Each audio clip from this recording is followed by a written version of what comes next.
confidence in policing has never been higher.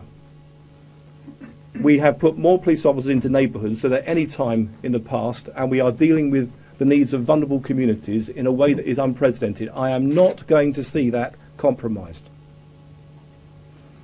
And the people that are calling for protest and dealing with this have to take a step back now and think about the damage they are causing.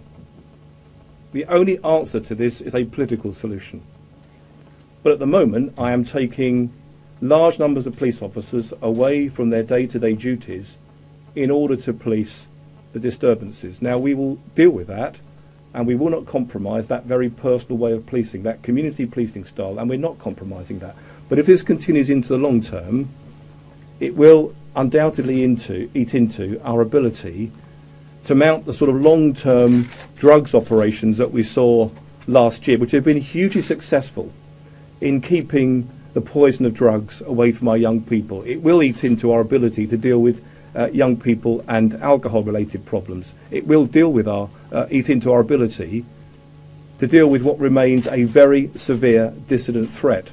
So as Chief Constable, I'm taking, for me, the unusual step of calling directly now for protests, if not to be ended, to take a step back, for the violence to come to an end, for responsible voices to be heard, for elected officials to be given the opportunity to resolve the grievances that have been aired, and that has to be done only through a political route.